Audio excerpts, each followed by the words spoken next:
Tremblement de terre apocalyptique au Maroc. Appel à la repentance. Jésus-Christ revient bientôt. Le légendaire festival satanique et blasphématoire Burning Man, stoppé par Dieu.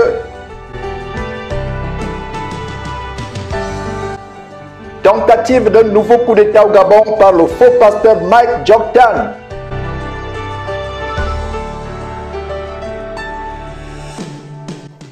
Un étudiant camerounais tue ses deux frères en sacrifice rituel pour sa secte.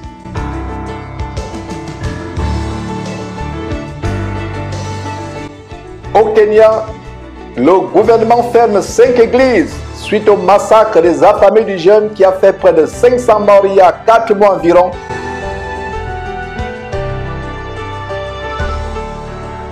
Voilà le sommaire du tour du monde des actualités internationales qui affectent les chrétiens à travers le monde en ce grand jour de l'an de grâce 2023, le samedi le 9 septembre. Commençons ce tour du monde en allant du côté du Maroc avec ce breaking news, ce tremblement de terre apocalyptique qui, avec le bilan provisoire, fait déjà près de 1000 morts. Donc voilà un tremblement de terre qui a secoué le Maroc. Et nous vivons, mes frères et sœurs, la fin des temps. S'il y a un chrétien qui doute que nous vivons la fin des temps, je crois que ce chrétien ne vit pas sur terre. Il vit peut-être sur notre planète.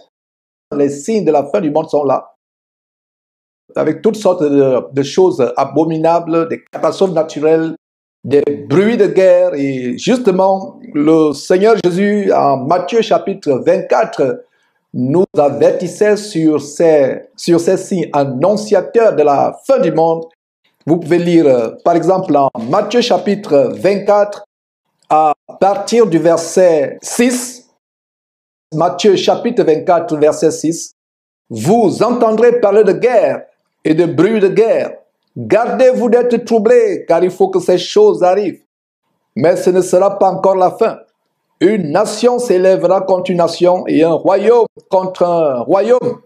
C'est le cas de la guerre en Ukraine. L'Ukraine envahie par la Russie. C'est à nouveau. Une nation s'élèvera contre une nation et un royaume contre un royaume. Il y aura en divers lieux des famines et des tremblements de terre. Tout cela ne sera que le commencement des douleurs. Voilà, mes frères et sœurs, des avertissements. Comme vous voyez ces images terrifiantes, ces secousses sismiques, cataclysmiques, apocalyptiques qui ont secoué le Maroc la nuit passée, la nuit du vendredi à samedi. Et voilà, mes frères et sœurs, des choses terribles qui se passent. Le monde est en souffrance, même la création souffre avec les abominations que lui infligent les hommes. Et d'ailleurs, suivons quelques témoignages. Une maison qui s'est écroulée sur des gens. Qu'est-ce qui s'est passé? La maison qui s'est écroulée là. Chaque secousse, on entendait les chiens aboyer, on savait que la secousse arrivait. Et j'ai jamais vécu ça, jamais un truc aussi violent. Il était pour moi 23h10 et on a entendu un énorme grondement, comme une sorte de RER, enfin un bruit très puissant. Et là, on s'est regardé avec ma meilleure amie, ça nous a interloqués. Et là, d'un coup, les secousses ont commencé. Alors, c'était vraiment direct des énormes secousses. J'ai été un petit peu balancée. Et j'ai été prise de panique parce que j'avais déjà vécu malheureusement la tragédie d'AZF sur Toulouse, donc ça ressemblait énormément. Après notre dîner, je suis sorti avec ma femme dans la rue pour marcher un peu. Et juste après, nous avons senti trembler sous nos pieds. Ma femme a cru que c'était un hélicoptère. Moi, je lui ai dit, c'est un tremblement de terre. Soudain, les gens se sont mis à courir dans tous les sens dans les rues. Tremblement de terre, ce qui moi-même a permis même si c'était violent, de vite sortir de mon état de stress. Hein. Et puis là, on a commencé à sortir de la chambre parce qu'on a vu du plâtre tomber. Et là, à partir du moment où on est sorti de l'hôtel, effectivement, on a vu des fissures, tout le long du mur de l'hôtel. Là, on s'est dit, ah ouais, non, là, il faut courir. En courant, on a vu une jeune femme qui était tétanisée, on l'a récupérée avec nous. Et surtout, Notre-Dame qui n'arrivait plus à respirer.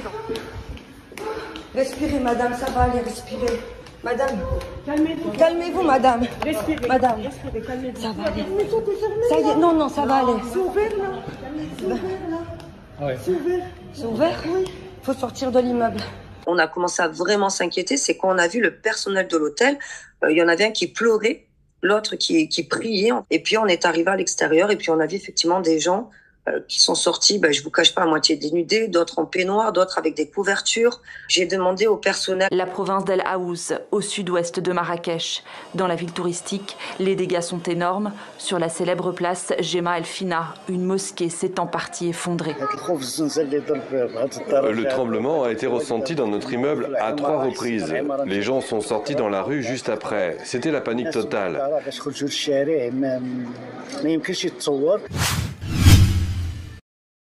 C'est terrible, mes frères, c'est vraiment terrible.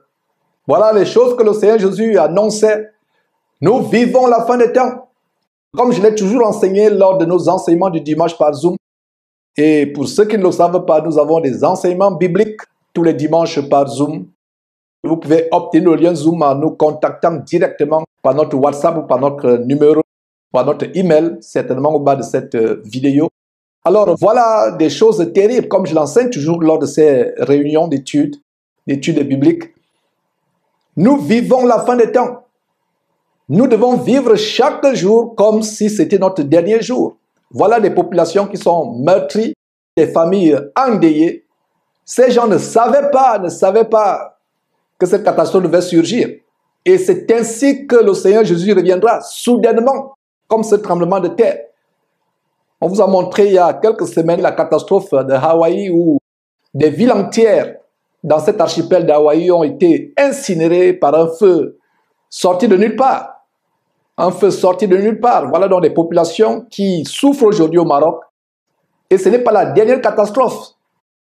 Toi qui suis cette émission actuellement, ne pense pas que la mort c'est seulement pour les autres. Ne pense pas que les catastrophes c'est seulement pour les autres. Ces catastrophes peuvent frapper ta ville, ton quartier, ton village. Soit un incendie, une inondation, soit un tremblement de terre, soit même un cambriolage.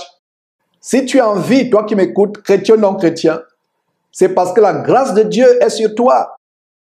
Nous ne sommes pas mieux, vous et moi, que les membres de ces familles qui sont aujourd'hui décédées, écrasées, englouties dans cette catastrophe. Si toi et moi, nous sommes en vie, toi qui suis cette émission, c'est parce que la grâce de Dieu est sur toi. Dieu voulait que tu te repentes et que tu donnes ta vie sérieusement à Jésus-Christ. Si tu es un faux chrétien, un chrétien qui marche en califourchon, un pied en Christ, un pied dans le monde, ou si tu n'es pas encore véritablement chrétien, c'est l'occasion aujourd'hui pour toi, en regardant ces images effrayantes, de te repentir, de rechercher la face de Dieu. Beaucoup de personnes nous ont précédés dans le séjour des morts.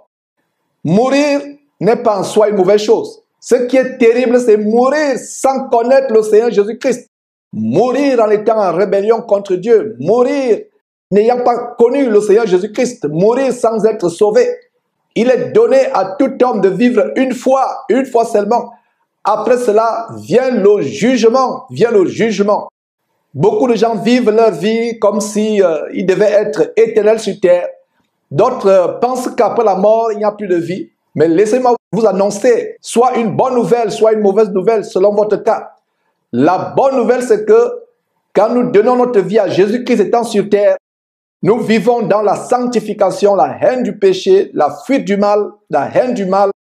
Nous vivons en communion avec Dieu, en obéissant à ses commandements. La bonne nouvelle, c'est que nous aurons la vie éternelle. Nous vivrons éternellement au paradis.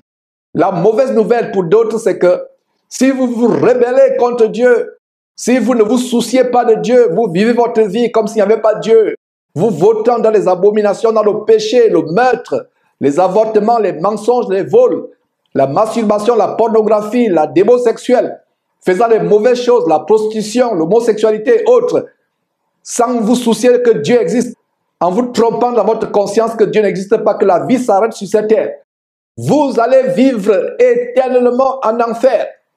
Ce tremblement de terre que vous voyez sur votre écran actuellement n'est rien comparé aux tourments, aux atrocités, à la souffrance indescriptible que ceux qui se seront rebellés contre Dieu vivront éternellement en enfer, dans ce lac de feu et de soufre que nous appelons communément enfer, qui ne s'éteint pas et qui ne s'éteindra jamais.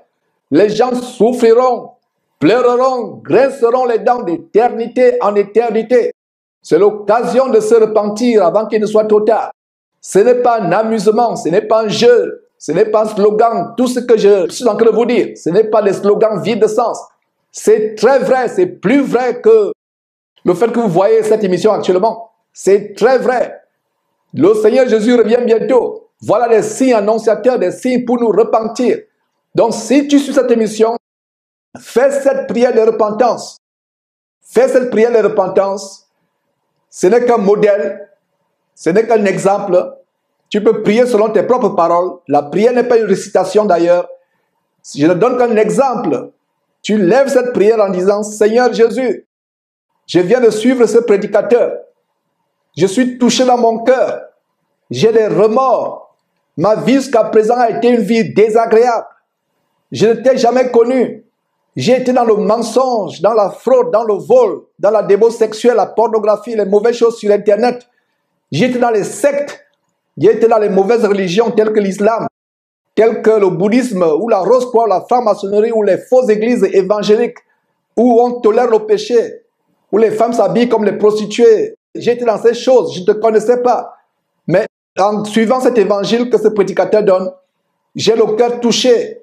Seigneur Jésus, aie pitié de moi. Fais-moi grâce de te connaître. Fais-moi grâce de connaître ton Père. Le Dieu créateur du ciel et de la terre, fais-moi grâce de le connaître. Tu es mort pour moi sur la croix. Je t'en supplie, fais-moi grâce de connaître ta parole à travers la Bible. Fais-moi grâce de te connaître. Pardonne-moi, je t'en supplie.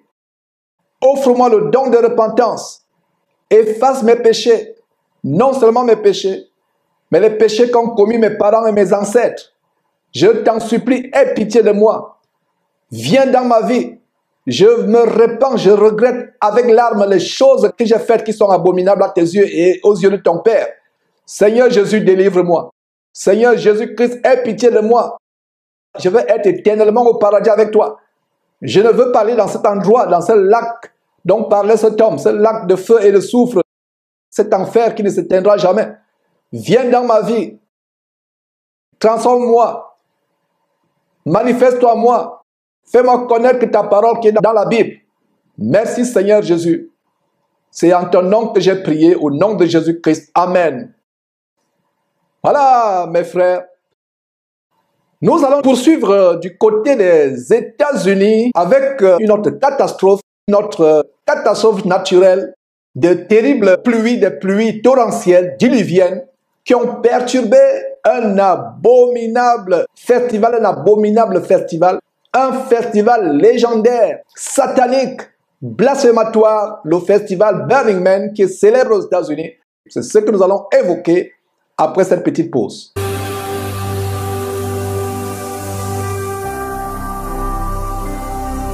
Jésus-Christ TV, vous connaîtrez la vérité et la vérité vous affranchira. Nous revenons après ce tremblement de terre cataclysmique, apocalyptique du côté du Maroc, avec une autre catastrophe naturelle maintenant du côté des États-Unis, au Nevada, dans l'état du Nevada, où des pluies diluviennes, des pluies torrentielles ont éparpillé, ont dispersé les participants d'un abominable festival, un festival légendaire aux États-Unis, le festival de Burning Man, qui se passe chaque année. Les participants de ce festival se sont retrouvés piégés dans ce grand désert, dans des flaques de boue, dans un véritable océan de boue. Leurs voitures embourbées, ils étaient aux amois. Il y a eu des bouchons monstres qui ont paralysé cet endroit. Et la raison pour laquelle, mes frères et sœurs, j'en parle, je pense que Dieu a frappé, disons, averti les participants de ce festival abominable. Dieu les a avertis. Il y a eu des arcs-en-ciel qui ont apparu dans le ciel. Et vous savez que quand l'arc-en-ciel apparaît dans le ciel, c'est un signe de la clémence de Dieu, que Dieu pouvait détruire, engloutir cet endroit. Mais il n'a voulu tout simplement user de clémence, il n'a pas voulu engloutir, il n'a pas voulu punir. Beaucoup parmi vous n'ont certainement jamais entendu parler de l'abominable et satanique festival Burning Man. En français, l'homme qui brûle, Burning Man ou l'homme qui brûle. Le festival Burning Man ou l'homme qui brûle, pour vous qui ne le savez pas, est le fameux méga événement satanique organisé chaque année dans le désert du Nevada, dans une ville appelée Black Rock City. Black Rock City. Les participants viennent de presque toutes les couches sociales, de presque toutes les régions des États-Unis et même à travers le monde. Et ces participants sont parmi les êtres humains les plus pervers, les plus possédés par les démons, les plus débauchés de la planète Terre. Ils construisent des choses bizarroïdes, des cauchemardesques que même Hollywood ne peut pas imaginer. Hollywood ne saurait imaginer.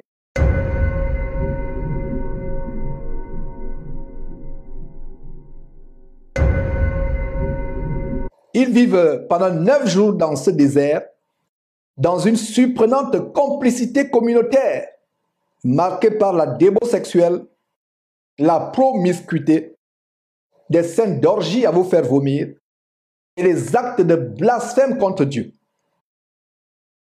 Au terme de ces 9 jours, ils brûlent une gigantesque statue, une méga statue, représentant un homme. D'où l'appellation de Burning Man. Donc après 9 jours de débauche, de fornication, de blasphème contre Dieu, il y a une gigantesque explosion d'une statue comme celle que vous êtes en train de voir, la statue de 2 homosexuels qui s'embrassent. Ils brûlent dans cette statue dans une explosion. Il n'y a pas de mots pour qualifier cette explosion. Un spectacle à vous couper le souffle et qui procure une certaine jouissance à tous les pyromanes du monde entier, possédés par les démons. Donc après 9 jours, ils brûlent cette gigantesque statue. Et ça, c'est la statue d'une certaine année. Donc voilà, mes frères, ce qui se passe après 9 jours. En fait, cette scène d'incinération, qui est le point culminant de leur folie diabolique de 9 jours, signifie qu'ils savent qu'ils brûleront un jour en enfer. Mais ils s'en foutent, permettez-moi l'expression, vivent leur vie sur terre comme si de rien n'était, comme bon leur semble, se rébellant contre Dieu. Donc la scène d'incinération finale, au terme de 9 jours, c'est la preuve qu'ils sont conscients qu'ils vont brûler un jour en enfer. En fait, ils se moquent même de l'enfer, ils se moquent de l'enfer, ils se moquent de Dieu. Ce groupe de tarés, de cinglés et de dégénérés vivent ensemble et fonctionnent autour des 10 principes fondamentaux de la philosophie humaniste diabolique qui sont 1. L'inclusion radicale, 2. La libéralité ou le partage, c'est-à-dire que c'est un faux partage, une fausse libéralité. 3. La démarchandisation, c'est-à-dire l'opposition à tout ce qui est vendu. 4. L'autonomie radicale. 5. L'expression radicale de soi. 6. L'effort communautaire. 7. La responsabilité pseudo-civique. 8. L'absence de traces. 9. La participation. 10. L'immédiateté ou l'improvisation. Ce festival a été mis sur pied en 1986 par un concepteur illuminé inspiré par des légions de démons qui le possédaient. Il a commencé avec seulement 20 personnes en 1986, mais ce festival diabolique s'est développé par milliers chaque année. Et cette année, il y a environ 80 000 personnes qui devaient y participer. Voilà comment Dieu a conduit ces pervers en les éparpillant, en les dispersant, en les piégeant dans le désert. Ces dégénérés, possédés par les démons, se livrent à des orgies, à des actes terribles, mes frères et sœurs, sortis des films d'horreur. Ils rivalisent d'hardiesse et dépassent même les plus effrayants films d'horreur de Hollywood, vivant dans la débauche pendant 9 jours, toutes sortes d'excès, toutes sortes de débordements. Ça nous rappelle quoi? Ça nous rappelle le veau d'or en Exode chapitre 32, l'histoire du veau d'or. Vous voyez la plaque qui vient de circuler, vous pouvez mourir à n'importe quel moment. Donc, ils vivent leur vie à 100 à l'heure, 200 km à l'heure, 500 km à l'heure. Vivent leur vie, toutes sortes de débordements, toutes sortes de débauches. Et voilà, mes frères et sœurs, les prophéties de la fin des temps qui se déroulent effroyablement sous nos yeux, effroyablement sous nos yeux. Les gens dans la fin des temps, y compris les faux chrétiens, vivent dans le débordement de plaisir. Ils aiment le plaisir plus que toute autre chose. Passionnés de plaisir. Aimant le plaisir plus que Dieu. D'ailleurs, ils n'aiment même pas Dieu. Vous voyez, des symboles de suicide, comme vous venez de voir cette femme pendue. Des choses terribles. Ils s'amourachent, forniquent, la bestialité.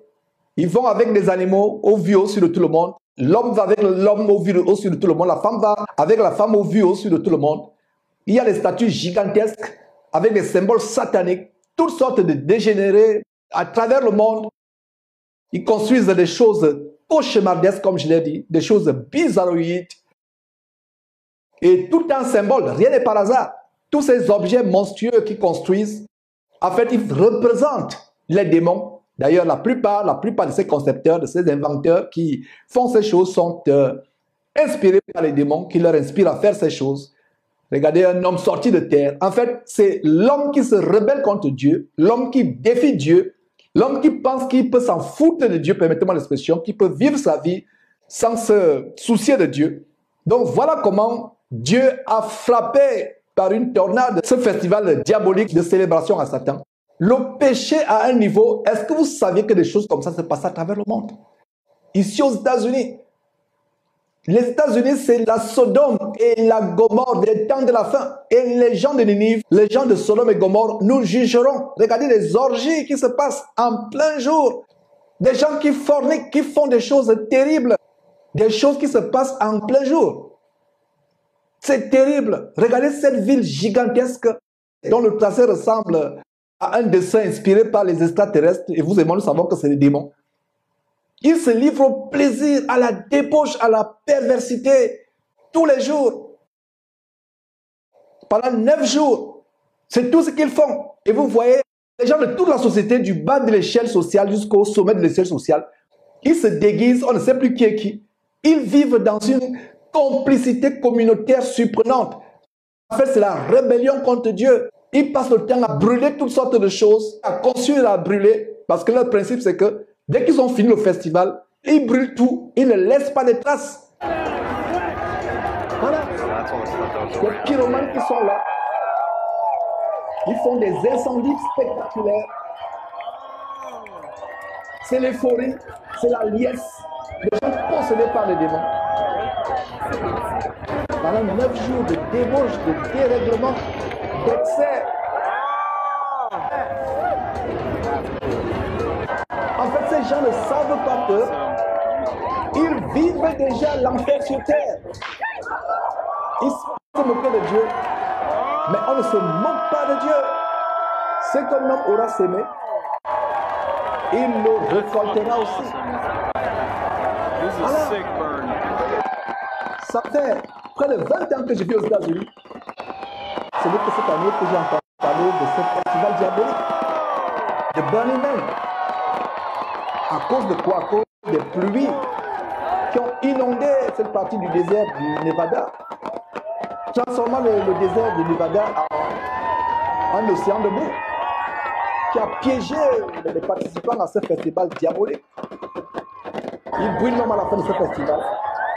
Ce mot de l'enfer, voilà la signification qui est derrière. L'enfer n'existe pas. L'enfer, c'est une illusion. Il défie l'enfer. Il défie Dieu. Mais ces flammes que vous voyez sont ainsi annonciateurs des flammes de l'enfer que beaucoup connaîtront éternellement. Ces flammes spectaculairement gigantesques sur votre champ, peut-être ne les brûlent pas. Mais les flammes de l'enfer les brûleront s'ils ne se repentent pas éternellement. Il n'y aura pas de fin. De siècle en siècle, de millénaire en millénaire, jusqu'à l'éternité. L'éternité n'a pas de fin. L'éternité n'a pas de fin. Donc voilà mes frères et sœurs, ce qui se passe. Les cris de joie, la liesse, l'euphorie populaire en général. Et là, c'est environ 100 000 personnes. Dans une vaste étendue du désert du Nevada, chaque année, les gens posent le plaisir quand la Bible disait parler de plaisir à la fin des temps. Voilà l'extrême de plaisir. Nous vous ouvrons les yeux. Le monde dans lequel nous vivons a atteint un autre niveau. La décision derrière le studio, c'était est-ce qu'il faut monter ces images, est-ce qu'il ne faut pas les montrer. Après la décision finale, il faut les montrer pour que les gens sachent à quel point la dépravation a atteint un niveau tellement élevé. Les chrétiens ne doivent pas avoir part à ces choses. Et écoutez-moi, frères et sœurs, il y a des membres des églises qui sont dans ces séminaires, dans ce festival. Il y a des caravanes des membres de soi-disant églises américaines qui y vont. Parce que le chrétien aujourd'hui n'a plus le discernement. Le chrétien aujourd'hui pense que c'est normal, on va aller s'amuser, we're gonna have fun, comme on dit en anglais. On aura du plaisir, on va s'éclater. Il y a les caravanes des églises américaines qui vont dans ce séminaire. Ils n'ont pas de discernement. La Bible dit que nous devons sortir des ténèbres. Nous n'avons aucun rapport avec les ténèbres. Il n'y a aucun rapport. La Bible dit sortez du milieu d'eux. Si vous êtes un chrétien francophone, ou peu importe le chrétien que vous êtes aux États-Unis, soi-disant chrétien, et vous assistez à ces choses, comme vous venez de voir, l'assimilation de la pendaison, et vous partez de là, vous avez un esprit de suicide. Vous avez toutes sortes d'esprits. Il y a des gens qui vont là-bas par suivisme. Et c'est à vous que je m'adresse. Vous, chrétiens francophones, peu importe là où vous venez, d'Europe, d'Afrique, qui vivent aux États-Unis, que vous soyez même américain et vous pouvez comprendre ce que je suis en train de dire. Vous assistez à ces choses par suivisme parce que vous voulez accompagner un ami, avoir un week-end, et les places vendent depuis des mois. Et il n'y a même plus de places. Donc, 6 mois à l'avance, les places sont déjà réservées. Il n'y a plus de places vides. Voilà ce qui se passe. Les gens courent vers les plaisirs débridés. Beaucoup savent ce qu'ils sont en train de faire. Les organisateurs savent ce qu'il y a derrière. Ils blasphèment contre Dieu. C'est là où vous pouvez exprimer votre homosexualité, exprimer votre pédophilie, exprimer votre bestialité. Il y a même des sections réservées aux handicapés. Les gens qui ont des problèmes de mobilité incroyables. Un handicapé paraplégique, paralytique, devrait avoir plus la crainte de Dieu par rapport à son statut. Il est déjà paralysé, on doit le porter. On les porte, certains sur des brancards, d'autres sur des chaises roulantes. On les porte pour qu'ils assistent à ce spectacle macabre. C'est terrible, mes frères et sœurs. Je ne savais pas que des choses comme ça se passaient aux États-Unis. Oh, mes frères et sœurs. Quand je dis souvent que les États-Unis, c'est la Sodome et Gomorrhe des temps modernes, c'est même plus que Ninive. La génération de Ninive, la génération de Sodome et de Gomorrhe, au jour du jugement, se lèveront et diront, grand Dieu, tu nous juges sévèrement, mais regarde, ceux-là nous ont dépassé 1 milliard de fois dans la débo sexuelle, dans la perversité, dans la méchanceté, dans le blasphème contre Dieu. Ils nous ont dépassés. C'est terrible. Rien n'est par hasard. Vous pouvez voir le site. Vous avez l'impression que c'est un symbole satanique gigantesque. Vous avez l'impression que c'est des démons. Ce n'est même pas une impression, ce sont les démons qui leur ont inspiré. Et voilà le site Vue du ciel, où environ 80 000 personnes sont logées. Et c'est au centre qu'on fait toutes sortes d'orgies, de spectacles, de blasphèmes. Et voilà comment, cette année, il y a quelques jours, le week-end passé, Dieu les a frappés, les a confondus. Des voitures embourbées, des personnes piégées. Il y a eu même des morts. dont le spectacle n'a plus eu lieu. Voilà comment Dieu a dispersé exactement l'histoire d'Exode chapitre 32. Quand Moïse s'est retiré pour être seul avec Dieu à la montagne, le peuple est resté seul, lassé, et vous pouvez lire en Exode chapitre 32, verset 1, comment le peuple, voyant que Moïse tardait à descendre de la montagne, s'assemble autour d'Aaron et lui dit, fais-nous un Dieu. Exactement dans ce désert où ils font toutes sortes de dieux, de fonte, de bois, d'acier, de verre. des choses monstrueuses, cauchemardesques qu'ils fabriquent. Alors ils font ces choses au temps de Moïse et nous voyons au verset 5 comment, lorsqu'Aaron vit cela, verset 5, lorsqu'Aaron vit cela, il bâtit un autel devant lui et il s'écria, demain il y aura une fête à l'honneur de l'Éternel, demain. Le lendemain, ils se levèrent de bon matin, ils offrirent des holocaustes et des sacrifices d'action de grâce. Et les sacrifices que ces gens offrent sont leurs propres âmes. Aaron et Israël à l'époque, les Israéliens à l'époque, ils offraient des sacrifices à d'autres dieux, à un dieu fait de fonte, le veau d'or.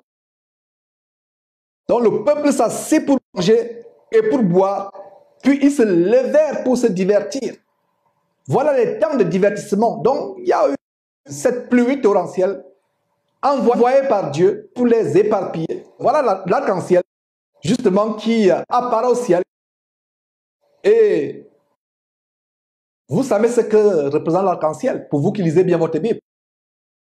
Quand Dieu a détruit la terre au temps du grand déluge en Genèse chapitre 6, Dieu s'est repenti d'avoir détruit la terre.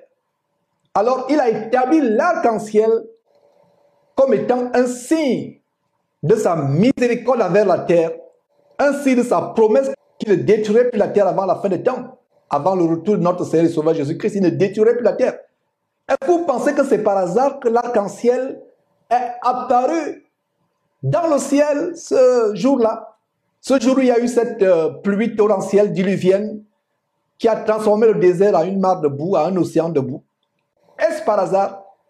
Dieu, dans sa miséricorde, fait apparaître un arc-en-ciel depuis le ciel et certains ne comprennent pas que c'était la miséricorde de Dieu. Vous les voyez maintenant, ils sont couverts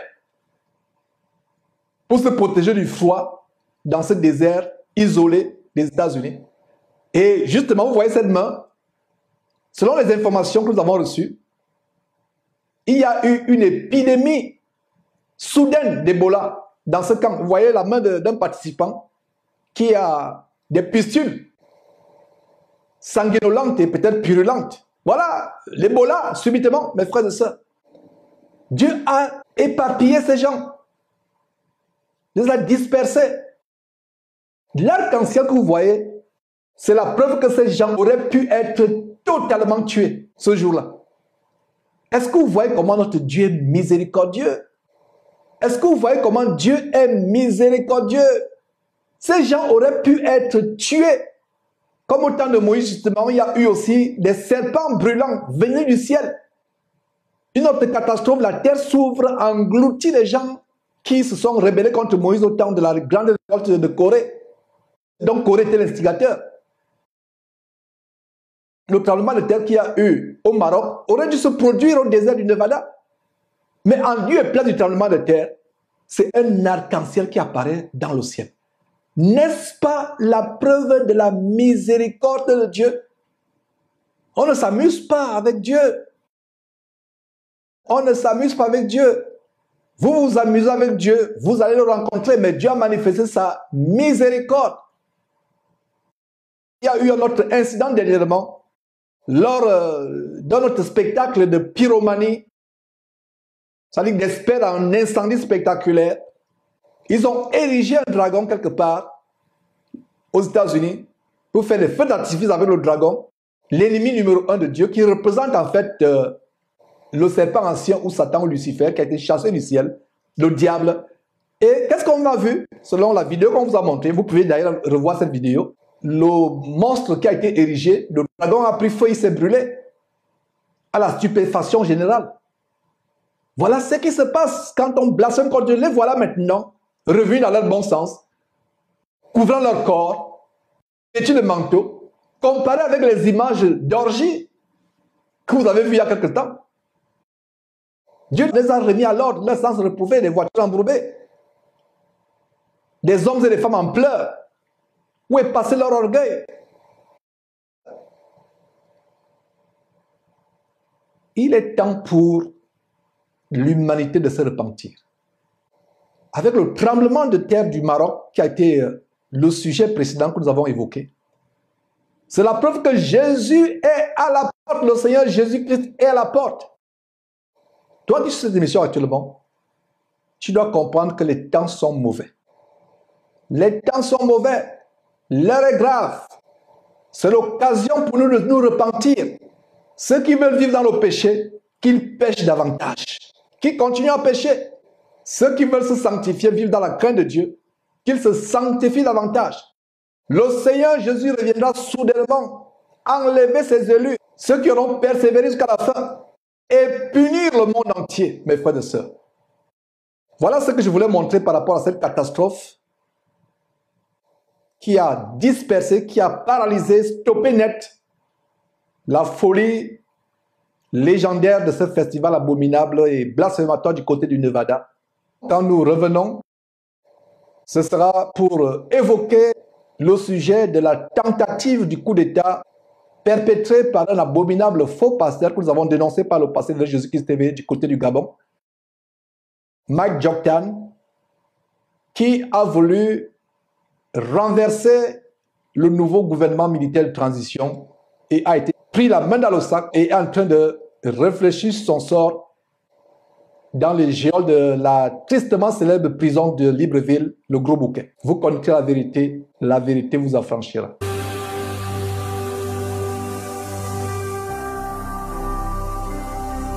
Jésus-Christ TV, vous connaîtrez la vérité et la vérité vous affranchira. Nous poursuivons cette émission en allant du côté du Gabon, où un abominable faux pasteur qu'on a toujours dénoncé derrière cette trompette, Mike Joktan, un pasteur vampireux, escroc évangélique, franc-maçon, fait actuellement face aux foudres de la justice gabonaise, où il est en garde à vue dans la tristement célèbre prison du Gros Bouquet à Libreville au Gabon, la capitale du Gabon. Voilà un pasteur, soi-disant, qu'on a toujours dénoncé. Quand on dénonce ces bandits comme Mike Joktan de la criminalité évangélique en bande organisée avec les Marcelo Tunassi, Mamadou Karambiri, Raoul Wafo, Yves Castanou, la liste est longue. Quand nous les dénonçons, vous pensez qu'on exagère. Quand on les expose comme étant des pasteurs escrocs, vous pensez qu'on exagère. Quand on les dénonce en tant que pasteurs vampireux, se nourrissant du sang, des sacrifices humains, des victimes sacrifiées sur des plages au Gabon, dans les rues, dans les quartiers au Gabon, se nourrissant du sang humain, de la chair humaine. Voilà ce Mike Joktan, vampireux pasteur vampireux, qui voulait faire couler le sang. Alors que l'armée gabonaise a évité à couler du sang de plusieurs Gabonais en arrachant le pouvoir de l'ancien dictateur Ali Ben Bongo. Et je précise que nous ne faisons pas la politique derrière cette trompette. Notre mission, c'est d'amener les gens à aller au ciel. Nous ne faisons pas de la politique, nous n'avons pas de parti pris. Nous exposons les faits tels qu'ils sont. L'armée gabonaise a empêché une terrible effusion de sang qui devait être plus grave que celle de 2016 où des manifestants, des opposants contestant les élections, probablement truquées, ont été massacrés par l'armée gabonaise sous l'instigation du président déchu il y a quelques jours, Ali Ben Bongo. Alors, le sang des Gabonais, la coulée, l'effusion du sang des Gabonais a été évitée. Et voilà comment Mike Joktan est surpris en flagrant délit d'instigation, de fomentation d'un nouveau coup d'État. Et comme vous allez le suivre dans quelques instants, il a été interpellé, arrêté, mis aux arrêts à la frontière entre le Gabon et la Guinée équatoriale, où il se rendait pour solliciter l'intervention de notre dictateur qui, depuis des années, a affamé le peuple, massacré une bonne partie de la population, étouffé le peuple. Voilà donc, il se rend en Guinée équatoriale solliciter l'aide de notre sanguinaire. Et voilà donc un pasteur qui, soi-disant, prêche la parole de Dieu, c'est le Christ. Mais aujourd'hui, ce breaking news nous donne raison. Un pasteur qui est supposé gagner les âmes à Jésus-Christ, transformer les gens, amener les gens à fuir le péché, à se convertir, à devenir de véritables disciples, le voilà qui va s'associer à un sanguinaire pour faire couler le sang. Parce que quand il y a un coup d'État, il y a coulé du sang. S'il n'avait pas été interpellé, et si la Guinée équatoriale, avec son armée, aidait la fraction politique de ce faux pasteur, Mike Dioktan, à renverser la junte militaire actuellement au pouvoir, il devait avoir une bataille, il devait avoir une catastrophe, une coulée, une effusion de sang. Voilà un faux pasteur. Voilà, ces faits aujourd'hui nous donnent raison. Et vous qui êtes dans ces épiceries évangéliques au Gabon, sortez de là en courant. Un pasteur ne fait pas la politique. Nous ne faisons pas la politique. Nous ne nous émixons pas dans les choses de ce monde. Montrez-moi un seul verset dans la Bible où un disciple de Jésus-Christ a fait la politique. Si vous avez votre pasteur qui fait la politique, fuyez-le plus que la mort. C'est un sataniste. Fuyez-le, fuyez-le, fuyez-le plus que la mort. C'est un sataniste qui couche sur le même lit avec des francs-maçons, se faisant sodomiser dans les loges franc-maçonniques, sodomisant lui-même d'autres personnes, mangeant la chair humaine, buvant le sang humain. Voilà les choses que nous dénonçons. Ce monsieur a été mis aux arrêts. La lettre qu'il tient en main, il allait en Guinée équatoriale la remettre au dictateur Teodoro Obiangema, afin que le pouvoir de Malabo les aide, lui et sa fraction politique, les aide à renverser la junte au pouvoir qui, soi-disant, est au pouvoir de manière transitoire, soi-disant. Donc, voilà mes frères et sœurs, les choses que nous dénonçons, nous ne mêlons pas la politique. La politique, c'est le dernier de mes soucis. Notre mission derrière Jésus-Christ TV, c'est d'amener les gens au ciel. C'est d'amener les gens à être transformés, à changer. Un vrai chrétien est soumis aux autorités. Un vrai chrétien n'est pas opposant. Un vrai chrétien ne milite pas dans un parti d'opposition.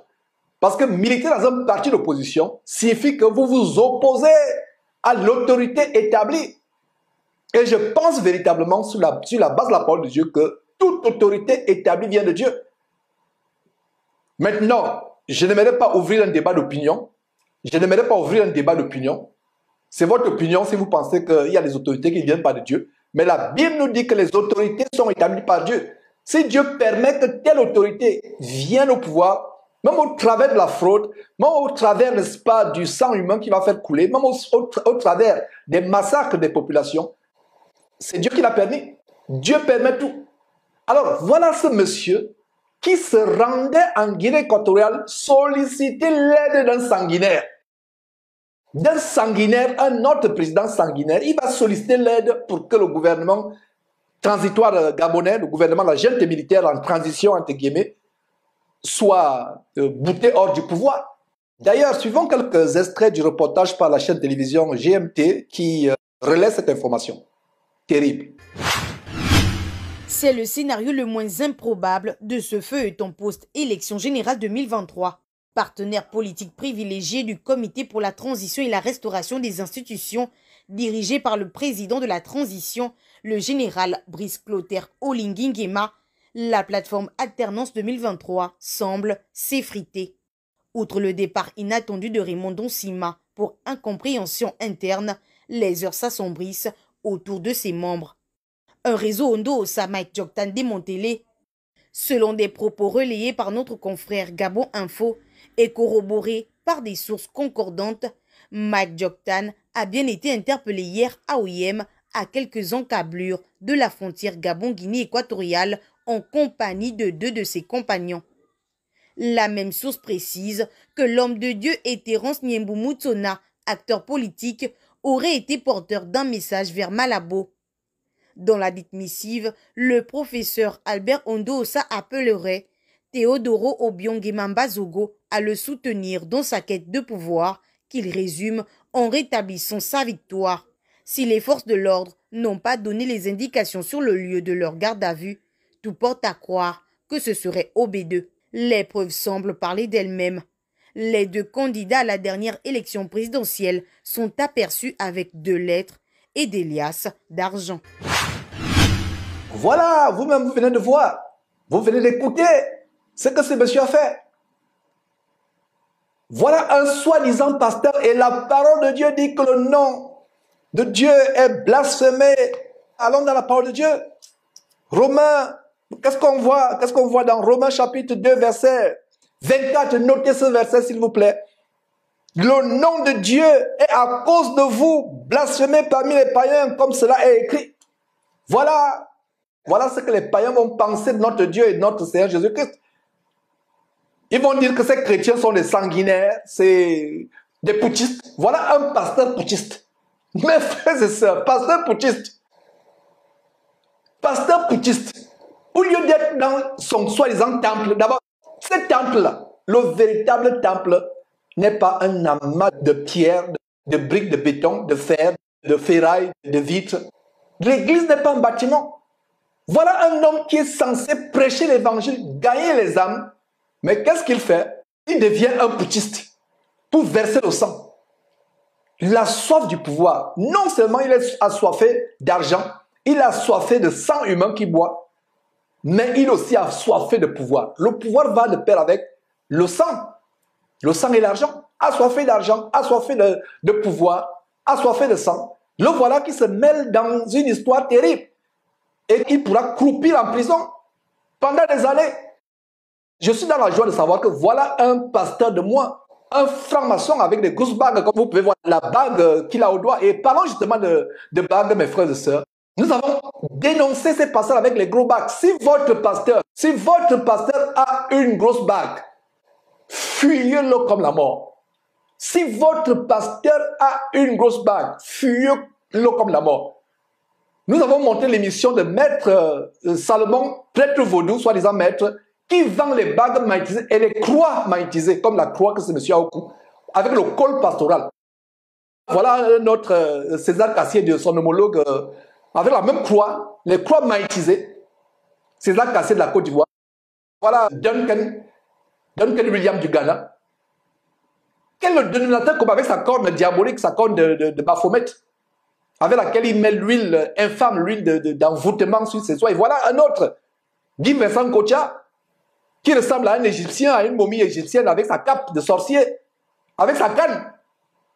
Les bagues, voilà, celui le pédé qui est mort, l'homosexuel qui est mort, qui sodomisait les enfants, les jeunes garçons dans son temple à Atlanta. Voilà un autre, Melchisedec, en train de verser l'huile sur la pourriture que cette femme a sur la tête, qu'elle appelle cheveux. La première chose qu'il aurait dit, c'est de dire à cette femme d'enlever cette poubelle qui est sur la tête, de la mettre à la poubelle et se confesser et se repentir. Voilà, ils sont nombreux. Voilà le chef de tous, la Babylone la Grande, la mère de toutes les prostituées, le Vatican, le pape. Les bagues magnétiques, c'est la sorcellerie. Alors ce Salomon, Maître Salomon, grand prêtre vaudou, nous avons fait une émission sur ce monsieur. Je l'ai pris la main dans le sac en pleine émission, je l'ai pris la main dans le sac en pleine émission. Je me suis fait passer pour un pasteur qui veut aussi avoir la main qui fait tomber les gens, avoir des grosses bagues, etc. Nous avons une conversation qui a été enregistrée et après je lui ai révélé qu'en fait, je viens de t'exposer au grand jour devant le monde entier. Toi qui donnes le pouvoir au faux pasteur. Lui-même, sur son site, il prétend donner des pouvoirs magiques aux pasteurs. Donc si votre pasteur a une bague, comme ces sorciers vampireux avec leur cape, comme s'ils volaient la nuit comme des oiseaux. D'ailleurs, ils volent, ils sortent en vampire, ils sortent comme les Gabonais, ils font des expériences extra-corporelles, voyage astral sorti du corps. Voilà les bandits. Donc, si votre pasteur a une bague, c'est un sorcier, fuyez-le, c'est les bagues magnétisées d'envoûtement. C'est pour ça qu'ils sont prêts à vous ruiner. Ils peuvent vous ruiner jusqu'à votre dernier caleçon. Vous préféreriez même marcher sans caleçon et donner toute votre fortune à cause de l'envoûtement. Quand on vous dit de sortir de là, vous ne pouvez pas sortir parce que vous êtes envoûté par cette bague. Alors, voilà cet homme qui est aujourd'hui en prison, qui réfléchit sur son sort, qui croupit en prison actuellement. D'ailleurs, disons ce que cette lettre contient. Nous avons reçu une page PDF du journal gouvernemental quotidien L'Union. Lisons quelques extraits. Arrêté aux portes de la Guinée équatoriale, vous pouvez lire. Je descends tout doucement pour aller à la page. Vous pouvez lire. Les opposants Mike Joktan et Terence Niembou arrêtés à la frontière entre le Gabon et la Guinée équatoriale. Ce qui nous intéresse, c'est de vous lire cet extrait. Vous voyez donc, voilà la lettre. à l'attention de son Excellence M. Théodoro Nguema Obiang-Mangue, vice-président de la République en charge de la défense et de la sûreté d'État, Palacio del Pueblo, Malabo, Guinée équatoriale. Objet, ordre de mission. Excellence, Monsieur le vice-président, je vous adresse la présente lettre dans des circonstances exceptionnelles, conséquence du récent coup d'État qui a dissous toutes les institutions du Gabon et ipso facto l'élection du président de la République du 26 août 2023 pour laquelle je suis vainqueur à une majorité écrasante selon les résultats sortis des urnes. Tout d'abord, nous sommes au paragraphe 2, tout d'abord, permettez-moi de vous exprimer ma profonde gratitude pour le soutien et l'aide que vous avez généreusement apporté en faveur de la stabilité et la prospérité de la nation gabonaise et du peuple gabonais jusqu'à présent. En raison des circonstances sécuritaires et politiques actuelles, il m'est malheureusement impossible de me rendre personnellement auprès de vous pour discuter de la situation qui prévaut au Gabon. Pourtant, ma détermination à restaurer l'ordre constitutionnel dans notre pays demeure inébranlable. À cet effet, j'ai l'ainsi honneur de solliciter que vous receviez 3 émissaires qui sont des collaborateurs proches et dévoués afin de rétablir l'ordre constitutionnel dans notre nation. Il s'agit de M. Mike Joktan, ancien candidat à la présidence et directeur de campagne du candidat Ondaosa, M. Terence Nyembu Moussona, ancien candidat à la présidence et directeur adjoint de campagne du candidat Ondaosa, M. Saint-Éric Zouondan, conseiller spécial du candidat Ondaosa en charge des missions spéciales. Comptant sur votre sollicitude, votre diligence et votre soutien, je vous prie d'agréer, Excellence, Monsieur le vice-président de la République, l'hommage de mon profond respect. Signé, professeur Albert Ondaosa, candidat à l'élection présidentielle au Gabon. Voilà, mes frères et sœurs, des pasteurs vampires qui s'associent à un sanguinaire, à un président sanguinaire pour renverser le gouvernement en place, faire couler le sang des Gabonais, les faire tuer dans cette mutinerie, dans ce coup d'État manqué.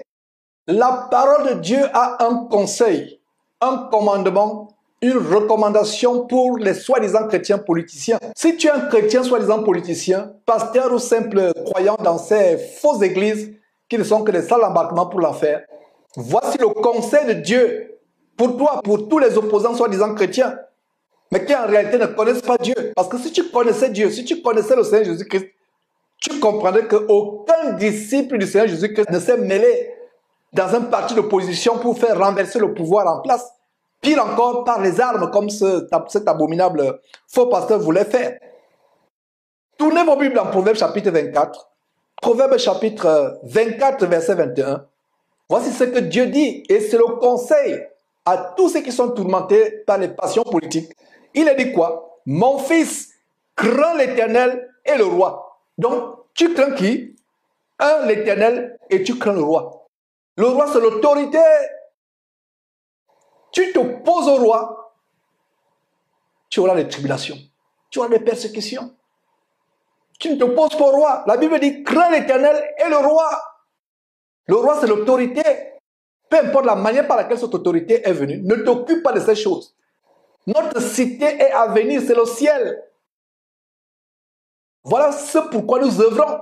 Pas pour renverser les pouvoirs terrestres, mais pour aller au ciel. Donc, Proverbe chapitre 24, verset 21, lis ce verset. Mon fils, crains l'Éternel et le roi, c'est-à-dire l'autorité, le chef. Ne te mêle pas avec les hommes remuants. Les Ondaosa, les Albert Ondaosa et autres, tous ces agitateurs, ces opposants, ce sont les gens remuants. Ne te mêle pas avec les gens remuants. Laisse les opposants faire leur travail. Laisse ceux qui s'agitent faire leurs agitations. Ne te mêle pas. Tu te mêles avec les gens remuants. Tu recevras ta punition, ton châtiment. Tu vas souffrir. J'ai toujours dit aux jeunes chrétiens, surtout les jeunes chrétiens qui sont emportés par les passions de la jeunesse, et même aux chrétiens plus âgés, quand il y a les grèves, les manifestations, les sittings, ne vous mêlez pas à ces choses. S'il y a une grève et que toi, chrétien ou chrétien, tu prends part à ces grèves, à ces manifestations, la première balle tirée par le fusil d'un militaire, d'un policier, t'atteindra. La première balle qui sera tirée par un militaire ou par un policier t'atteindra. Parce que Satan en veut plus aux chrétiens qu'à tous les êtres humains. Satan en veut à tous les êtres humains. Il hait la race humaine, mais il hait particulièrement les chrétiens. La première balle qui sera tirée te touchera, toi, soi-disant chrétien.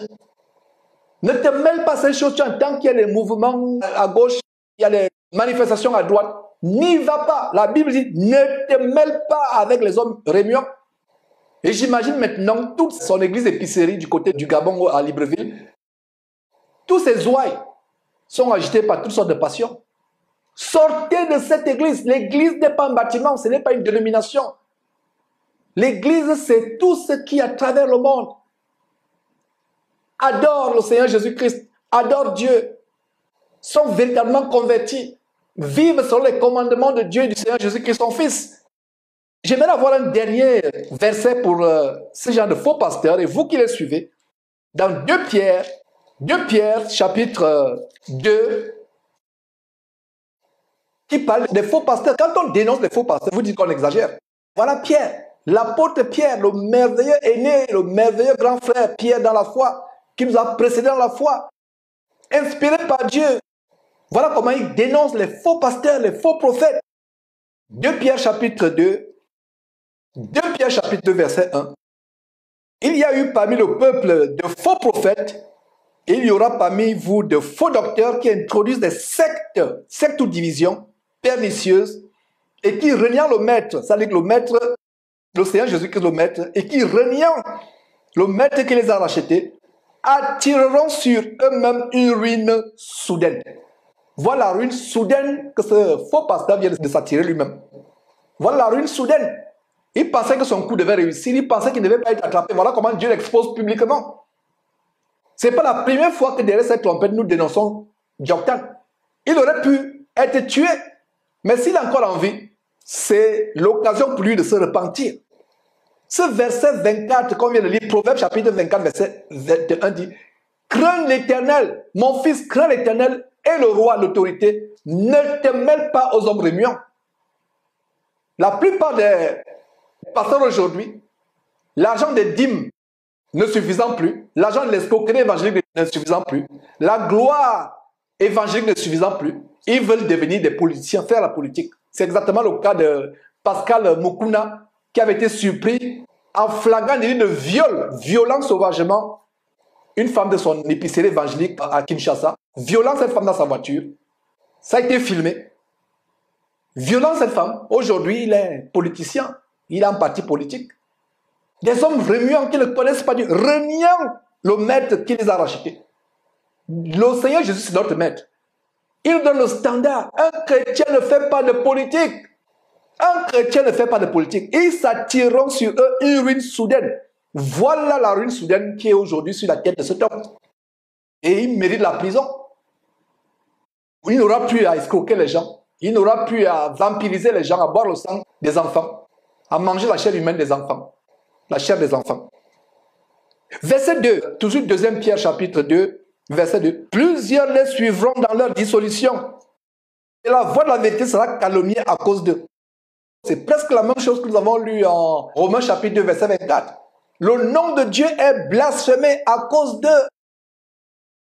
Le nom de Dieu est blasphémé à cause de ces faux pasteurs, pasteurs d'imovores, vampireux, francs-maçons. Le nom de Dieu est blasphémé à cause de parmi les gens du monde. Et voilà ce verset qui dit quoi? 2 Pierre, chapitre 2, verset 2. Plusieurs les suivront, leurs oreilles envoûtées par les bagues magiques, envoûtées par les sacrifices humains, ensorcelés. Plusieurs ouailles envoûtées, plusieurs fidèles envoûtés les suivront dans leur dissolution. Et la voix de la vérité sera calomniée à cause de verset 3 par cupidité. L'amour de l'argent, l'amour de la gloire, l'amour du pouvoir, l'amour de la célébrité. Par cupidité, ils trafiqueront de vous au moyen de paroles trompeuses. avec l'éloquence, la rhétorique humaine, ils vont essayer de vous convaincre que non, un chrétien peut faire la politique. Ils vous entraînent en enfer. Mes frères et sœurs, fuyez de telles personnes. Fuyez-les, fuyez-les, fuyez-les. Ils vous entraînent en enfer. Fuyez pour votre vie. Courez, fuyez ces gens plus que la mort. Ils vous entraînent en enfer. Et voilà ce que nous voulions montrer du côté du Gabon. C'est terrible comment les gens sont malmenés, trompés, bouleversés, détruits, menés en enfer par ces faux pasteurs. C'est terrible, mes frères et sœurs. Fuyez ces gens et lisez vos Bibles. Lisez vos Bibles. Nous allons prendre une pause et quand nous revenons, nous irons du côté du Cameroun pour avertir les jeunes gens qui sont empêtrés, fascinés par la vaine gloriole avec l'histoire des influenceurs. Et voilà donc ce jeune étudiant camerounais qui a sacrifié, qui a tué ses deux frères en sacrifice rituel pour sa secte. C'était mes frères et sœurs. Nous revenons dans quelques instants.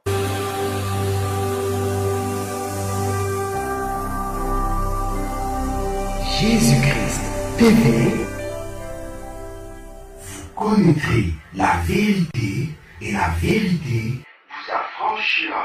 Nous allons maintenant au Cameroun avec cette triste et désolante nouvelle, une nouvelle funeste, une nouvelle macabre de ce jeune étudiant camerounais qui a tué en sacrifice rituel ses deux frères. Voilà ce que nous avons toujours déploré derrière cette trompette en exhortant les jeunes, en amenant les jeunes à se convertir. La jeunesse de cette génération des temps de la fin, une jeunesse tiktokée, une jeunesse influencée par des influenceurs de Satan, comme je les ai exposés il y a 2 semaines environ, des soi-disant influenceurs, mais qui sont influencés par Satan, entraînant beaucoup de jeunes en enfer. Donc voilà ce jeune qui appartient à une secte. Et beaucoup de jeunes gens aujourd'hui, dans ces temps de la fin, la plupart désœuvrés, sans emploi, pour contourner les méfaits du chômage, sont obligés d'entrer dans les sectes où ils vendent leurs âmes à Satan pour la vaine gloriole, la gloire passagère et éphémère. Voilà donc ce jeune qui, comme la plupart des jeunes aujourd'hui sur les réseaux sociaux, les soi-disant influenceurs, eux-mêmes influencés par Satan, comme je le dis souvent, entraînant d'autres jeunes en enfer. La mode aujourd'hui, c'est l'oisiveté, l'amour de l'argent facile. On est prêt à tout faire. On vous a montré derrière cette chaîne de télévision beaucoup de choses, des choses vraiment désolantes pour lancer l'alerte. Des personnes qui sacrifient père, mère, enfant. Vous avez vu par exemple cette jeune Ivoirienne qui pleurait lors d'une émission radio comment elle avait tué sa mère chez le marabout. Elle voulait être riche, sortir de la misère, de la pauvreté. Le marabout lui a dit de jeter une pierre sur le miroir et de tuer sa mère. Et sa mère sur le champ est décédée. Quand elle se rend à la maison, elle trouve que sa mère est morte. Elle avait ce poids dans le cœur depuis des années et elle est allée dans une célèbre émission radio du côté d'Abidjan pour se confesser. On a vu des influenceurs mourir et avant de mourir, confesser comment ils ont tué les membres de leur famille. Le diable est un menteur. Il vous donne une vaine gloriole, quelques broutilles, quelques miettes, quelques pièces de monnaie d'une main, mais l'autre main a un poignard pour vous poignarder, pour vous égorger et pour vous entraîner en enfer. Voilà ce jeune homme étudiant aujourd'hui, auteur d'un fratricide, ayant tué ses deux frères et en direction pour la prison. Je pense qu'il pourra bien réfléchir sur son sort et peut-être se repentir et donner sa vie au Seigneur Jésus-Christ. Mais ce qui est déplorable, c'est que ces deux frères qui ont été assassinés n'auront pas l'occasion de se convertir, de donner sa vie à Jésus-Christ. C'est tellement triste, mes frères et sœurs. Voilà la jeunesse aujourd'hui. La plupart des jeunes désœuvrés, oisifs, faisant face aux affres du chômage, sont obligés de se tourner vers le monde mystérieux, satanique des marabouts, des sectes pour soi-disant décoller. Ils se font sodomiser. On a exposé il y a quelques mois le phénomène de porte-à-porte, ces influenceurs qui vont à Dubaï manger des excréments humains. Ils s'affalent au sol et ces bourgeois, entre guillemets, de Dubaï, du Moyen-Orient, défectent dans la bouche de ces jeunes Africains. Suivons le reportage de cette nouvelle macabre, reportage fait par la chaîne locale au Cameroun, la chaîne Equinox Télévision. C'est terrible.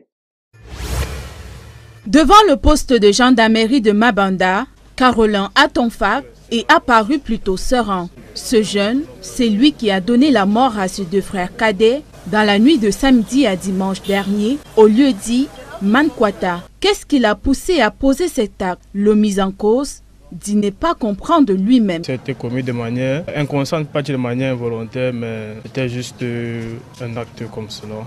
D'après le chef de poste de gendarmerie de Mabanda, Carolin Atonfak, 24 ans, aurait avoué être membre d'une société secrète qu'il a intégrée lors de son passage comme étudiant à l'université de Tchang. C'est de cette organisation secrète qu'il aurait reçu instruction de procéder à des sacrifices humains, notamment celles ou alors ceux de ses deux frères. Carolin avait la charge de garder ses deux petits frères depuis 3 mois. Une mission reçue de sa maman qui s'est récemment expatriée en Europe. C'est alors que ce licencié a introduit du somnifère dans une boisson qu'il a servi à ses deux cadets, Alex Zé, 8 ans, et Assom Chéné, 6 ans. Il utiliserait ensuite 2 oreillers pour les étouffer mortellement. Et je précise ici que l'intéressé, au moment des faits, sous réserve d'une expertise médicale, a agi délibérément et jouissait de toutes ses facultés physiques et mentales. Après près d'une semaine de garde à vue, au poste de gendarmerie de Mabanda, Carolin Atonfak sera présenté au parquet du tribunal de grande instance du Vouri ce vendredi. C'est absolument terrible, c'est affligeant mes frères, ce que vous venez de suivre. Un détail tellement important, ce monsieur dit, il ne sait pas ce qu'il a appris. Il a dit la vérité. Quand vous confiez votre vie à Satan, vous êtes envoûté, vous êtes possédé, vous n'êtes qu'un canal par lequel les démons tuent d'autres personnes, égorgent d'autres personnes, boivent le sang des personnes, mangent la chair humaine. Vous n'êtes qu'un canal. Ce jeune homme vient de dire qu'il ne sait pas ce qu'il a appris. Il regrette aujourd'hui. Et beaucoup sont ceux qui ont tué leurs parents, leur mère, leur père, leurs frères, leurs cousins. D'autres doivent coucher avec les animaux. D'autres doivent faire des choses abominables, des choses qu'on ne saurait même pas nommer, pour avoir la gloire, la richesse. La meilleure chose que vous pouvez avoir, c'est le salut en Jésus-Christ. Mieux vaut vivre pauvre sur cette terre, mais aller au ciel. Le diable vous donne quelques broutilles, quelques miettes, quelques pièces de sous, quelques pièces d'argent, quelques sous, pour un temps, mais pour vous entraîner en enfer éternellement. Peut-être ce jeune a suivi les dénonciations, les alertes que je fais derrière cette trompette. Jésus-Christ TV. Peut-être qu'il n'a pas suivi. Mais certains qui ont suivi continuent à se faire embobiner par des sectes. Et nous avons d'ailleurs un commentaire du côté du Sénégal. Nous avons un commentaire du côté du Sénégal. Et c'est justement un jeune Camerounais qui envoie ce commentaire par WhatsApp. Qu'est-ce qu'il dit? Les envieux finissent par ce chemin très étroit. Les universités ont toujours été le nid des sectes et autres institutions, qu'elles soient publiques, parapubliques ou privées. Les envieux finissent toujours par emprunter ce couloir. Seul le travail libère l'homme. La facilité est une porte ouverte à ces sectes. J'ai toujours dit aux miens qu'une fois après investigation, s'il ressort que quelqu'un est trempé, eh bien, je le déconnecte à jamais de ma vie. 2 de mes frères, ils continuent, Augustin du côté du Sénégal continue avec cette contribution. 2 de mes frères de la même, voilà, je pense qu'il voulait dire de la même mère, 2 de mes frères de la même mère, je pense, sont déconnectés, c'est-à-dire qu'il a coupé tous les ponts avec ces derniers. Fini pour le reste de mes jours. Ils se font sodomiser, c'est terrible, ils se font sodomiser pour des futilités de ce bas monde, entre autres voitures, vêtements de luxe, maisons, etc. Et j'en passe. Et j'en passe. Mes frères, voilà le témoignage d'Augustin côté du Sénégal, un Camerounais qui réagit à cette triste nouvelle de cet étudiant Camerounais qui a tué 2 de son propre sang. Tu fais couler ton propre sang, tes frères. Et comme Augustin venait de dire, effectivement, l'envie, la convoitise, la jalousie, les mauvaises compagnies, ça mène les jeunes à être cupides, à être prêts à tout faire pour avoir la vaine gloriole, une gloire passagère de la poussière, de la boue. Beaucoup de personnes qui ont fait des pactes avec Satan regretteront éternellement, éternellement, éternellement en enfer, éternellement ce qu'ils ont fait. Ils regretteront quand ils brûleront à jamais d'éternité en éternité dans ce lac de feu, dans cet immense lac de feu et de soufre qui ne s'éteindra jamais. Il n'y aura pas la fin de cette souffrance. C'est pour cela que nous exhortons les jeunes à se convertir à Jésus-Christ avant qu'il ne soit trop tard. Au début de la diffusion de ce jour, on a montré ce tremblement de terre soudain, cataclysmique, apocalyptique au Maroc, qui a surpris les Marocains dans leur sommeil la nuit. Plusieurs sont morts. Les comptes provisoires parlent de près d'un millier de morts, écrasés dans les gravats, dans les amas de béton ou de terre, engloutis par la terre. C'est terrible, mes frères et sœurs. L'occasion de se repentir. Vivons chaque jour comme si c'était notre dernier jour sur terre. Les gens pensent qu'ils sont éternels sur terre. Ils pensent qu'ils ont toute la vie devant eux. Nous sommes derrière cette télévision comme les personnes au temps de Noé. Noé alertait ses voisins, sa famille, les gens de son quartier, les gens de sa ville. Faites attention, il y aura le déluge. Les gens se moquaient de lui. Jusqu'au jour où le déluge engloutit le monde entier. Et rien que 8 personnes, Noé épouse, ses 3 fils, ses 3 belles-filles, 10 personnes au total sur toute l'étendue de la terre furent sauvées. Et voilà, les gens se moquent de lui. Et c'est la même moquerie que nous recevons quand nous dénonçons ces choses. Voilà maintenant, les choses que nous dénonçons, voilà un exemple des méfaits. L'amour de l'argent, le gain facile, l'argent facile. Vouloir être influenceur, vouloir être influent. Et comme Augustin dit dans son commentaire qu'on vient de faire passer, justement, ces universités sont les viviers où on recrute les gens pour les sectes sataniques, pour les fausses églises qui sont aussi pires que ces sectes sataniques parce que c'est le même système spirituel luciférien. Donc les universités, les écoles, les lycées, c'est le vivier où on recrute ces gens. Le Rotary, le Rotarac, le Lions Club, la franc-maçonnerie, la Rose-Croix, voilà où on les recrute. Les sectes de vaudou, d'autres sectes magico-ésotériques. Voilà là où on recrute la plupart des jeunes. Les jeunes doivent se repentir. Les jeunes doivent se ressaisir. Nous prêchons la seule voie qui apporte la paix. Peu importe ce que vous avez, peu importe votre vie. C'est par le travail. Vous faites vos études, travaillez. Et si Dieu peut ouvrir les portes, Dieu soit loué. Même si les portes ne sont pas ouvertes. Dieu a dit qu'il ne vous abandonnera jamais, il ne vous délaissera pas. Vous ne manquerez pas de votre pain, vous ne manquerez pas de quoi manger. Regardez les oiseaux du ciel. Ne moissonnent, ni ne plantent, ni ne sèment. Mais regardez comment les oiseaux sont nourris tous les jours. Si tu crains Dieu, Dieu ne t'abandonnera pas. Même si tu n'es pas riche. D'ailleurs, nous chrétiens, nous ne cherchons pas à être riches. Nous cherchons à avoir le minimum. Notre richesse est à venir au ciel. Voilà donc les sectes qui amènent les gens à faire des choses terribles, comme cette secte au Kenya, qui a causé la mort de près de 500 personnes qui ont été affamées, soi-disant, ils devaient rencontrer le Seigneur Jésus-Christ en jeûnant. Il fallait qu'ils jeûnent pour rencontrer le Seigneur Jésus-Christ, pour entrer au ciel. Voilà comment ils ont été affamés. Et ce sera le sujet que nous allons aborder après cette petite pause.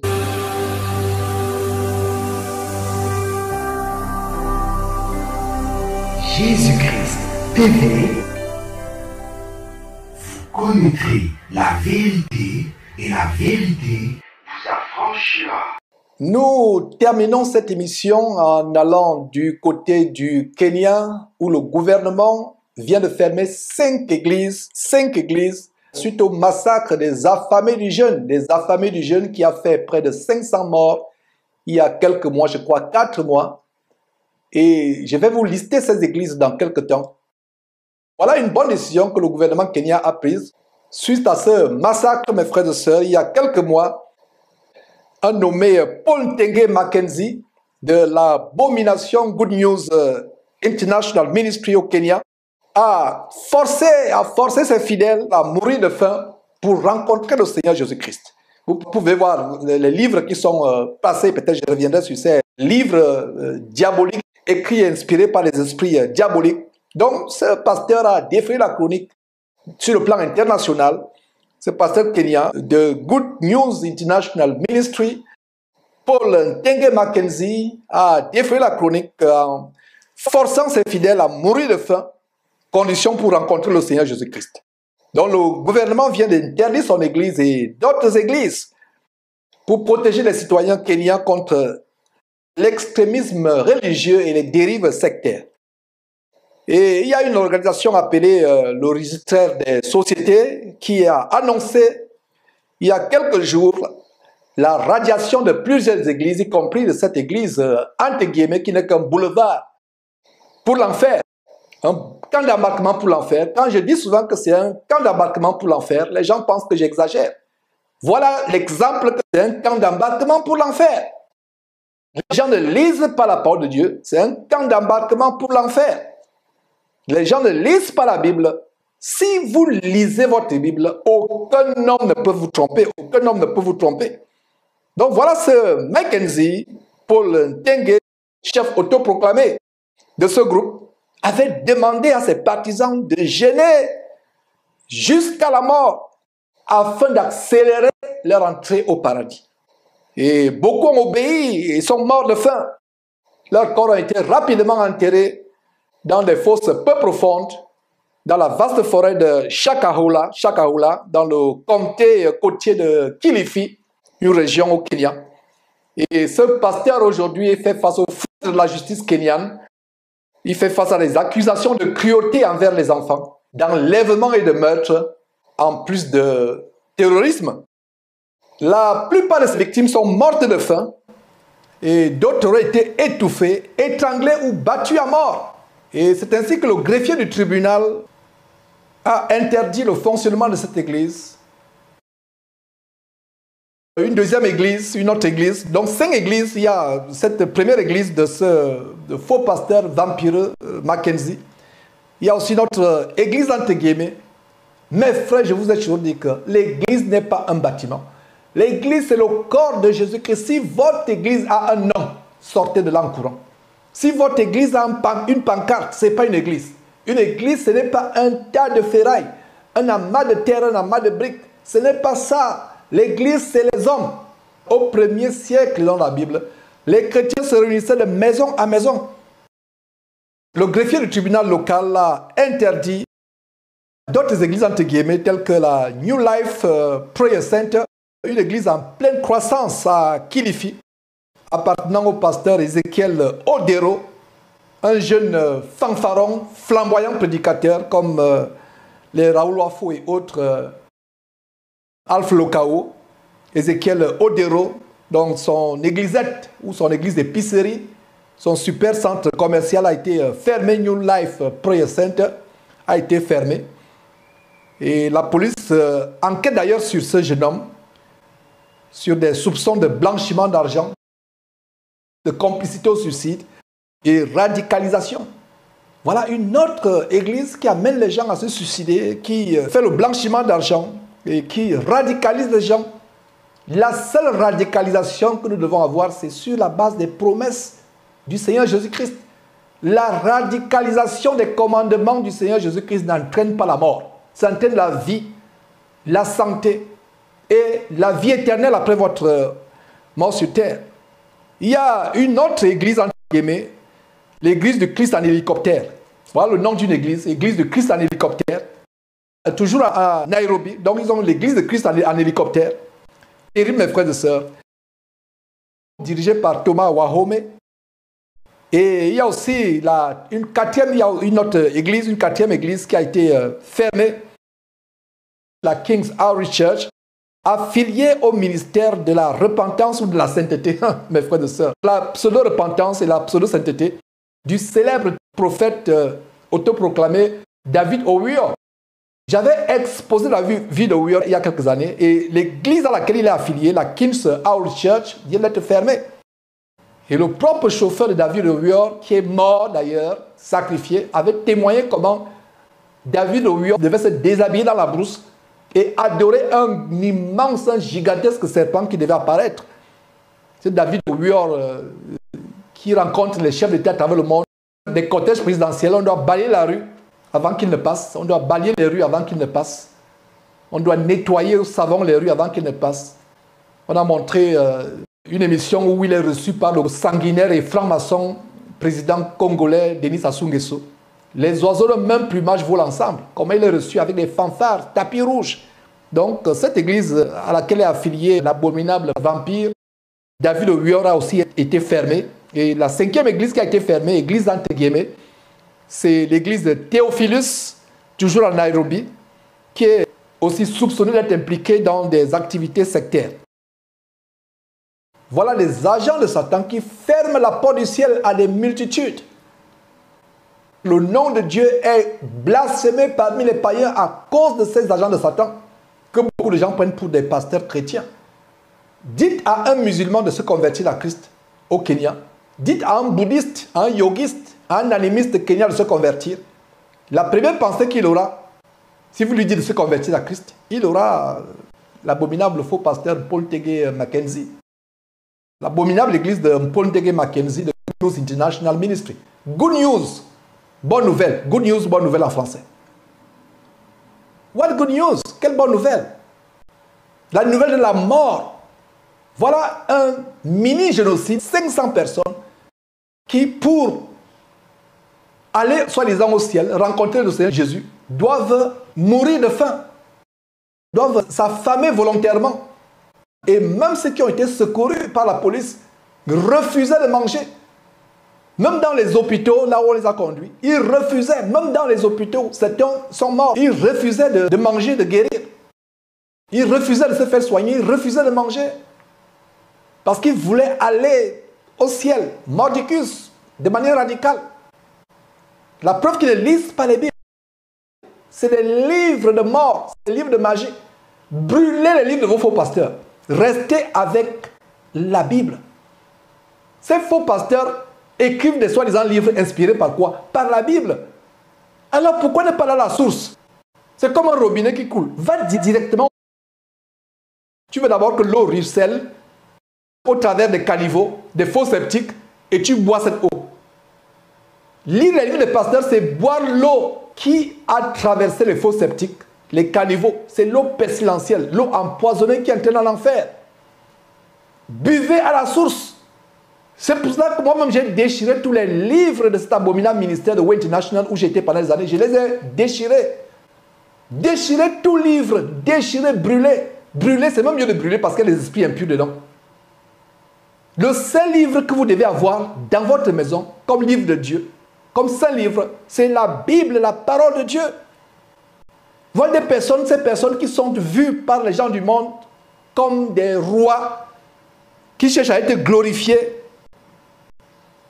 Voilà comment un révérend prêtre catholique, révérend entre guillemets, le prêtre catholique lui-même est dans l'abomination. Mais il a le culot de dénoncer ces gens disant qu'ils cherchent à être glorifiés, à être grands sur terre. Voilà un prêtre révérend. C'est une abomination même de s'appeler révérend. Ce révérend Omolo Uko, c'est déjà une abomination de s'appeler révérend. Révérend, c'est le titre qui revient seul à Dieu.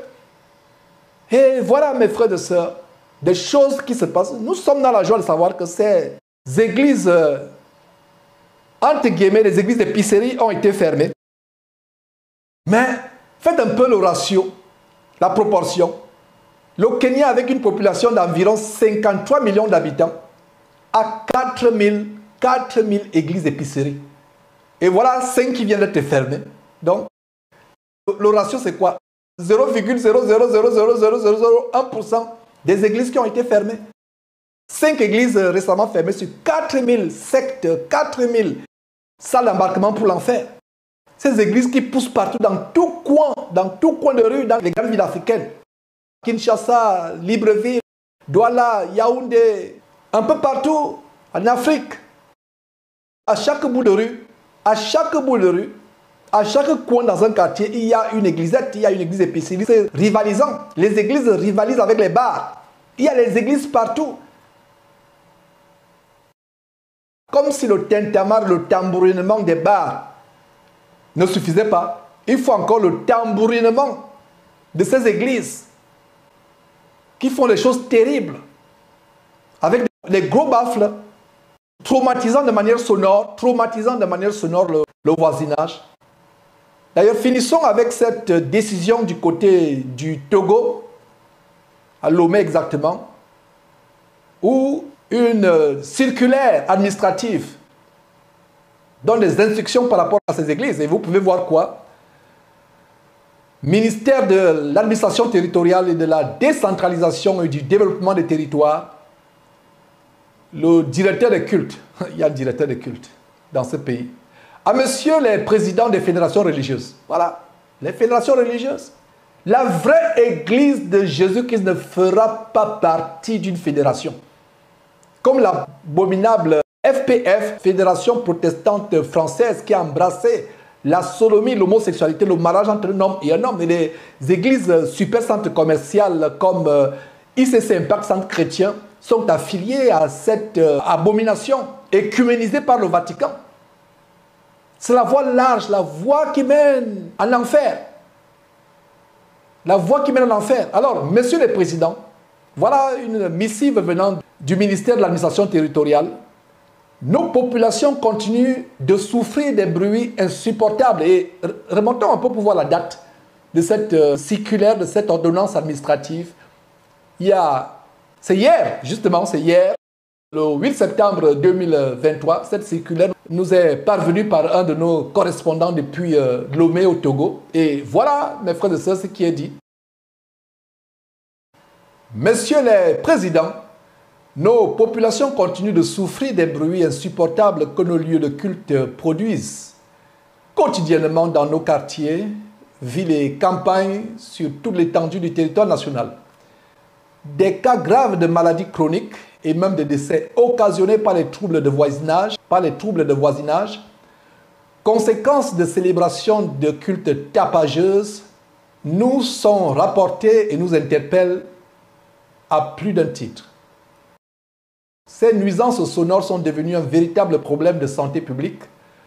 Nous ne pouvons continuer de tolérer ces pratiques et ces agissements qui mettent à rude épreuve le vivre ensemble et menacent la liberté religieuse qui est un acquis dans notre pays. Je viens une fois encore, par la présence, vous rappeler ce qui suit. Les nouvelles implantations de lieux de culte sont formellement interdites. Les jours officiels de culte sont les dimanches pour les confessions d'obédience chrétienne et les vendredis pour les confessions d'obédience musulmane. Il est formellement interdit les célébrations en semaine, c'est-à-dire de lundi à samedi, qui produiraient un quelconque bruit. Les célébrations de culte endogènes qui mobilisent foule et sonorités de tout genre, de même que les prêches des ambulants qui sillonnent les quartiers et les rues, et qui occupent les carrefours sont soumises à une autorisation préalable de l'autorité administrative. Les appels de muezzins ne sont autorisés que dans des grandes mosquées de quartier.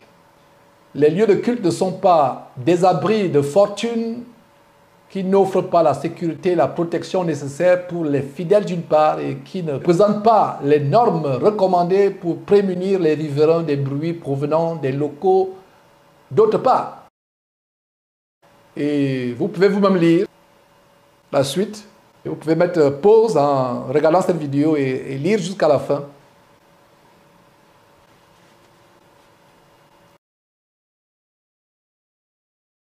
Au regard de ce qui précède, je vous invite à nouveau à prendre vos responsabilités et à instruire vos membres afin que chacun se conforme aux règles minimales de vivre ensemble dans la cité. Voilà comment le gouvernement se mêle aux choses dont il ne devrait pas se mêler. Si les gens appliquaient la parole de Dieu, ils comprendraient que l'église se passe dans les maisons. Et même dans les maisons, quand vous vous réunissez, quand vous chantez les cantiques, comme Jésus chantait les cantiques avec ses disciples dans l'intimité, n'élevez pas la voix de telle manière que les voisins seront dérangés, exacerbés par vos louanges. Maintenant, si vous êtes dans un endroit éloigné des voisins, vous pouvez chanter à tue-tête, tambouriner vos louanges si vous voulez. Mais si vous êtes à proximité des voisins, les églises de maison doivent se réunir dans la discrétion, dans le calme, dans la sérénité. Donc voilà, mes frères et sœurs, des choses que nous voulons montrer aujourd'hui. Le peuple de Dieu doit être libéré de ces oiseleurs, de ces voleurs, de ces bandits évangéliques. C'est un plaisir de faire cette émission aujourd'hui et nous rendons grâce à Dieu qui a rendu disponible cela. Abonnez-vous à nos chaînes YouTube, à nos pages Facebook pour ne rien rater de ces émissions qui ouvrent les yeux à plusieurs selon le retour que j'ai. C'est la fin des temps, mes amis. Le Seigneur Jésus revient bientôt. Beaucoup doivent avoir les yeux ouverts. Le secret, c'est d'aller dans la Bible, examiner la Bible, de vous y conformer. Vous vivrez heureux sur cette terre. Et à la fin de votre séjour sur terre, vous irez éternellement au ciel où il y a une joie, un bonheur indescriptible. Vous connaîtrez la vérité vous affranchira. À la prochaine émission, Dieu voulant.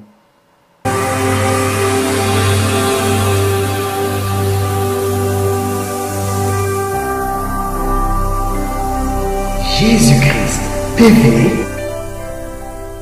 vous connaîtrez la vérité et la vérité vous affranchira.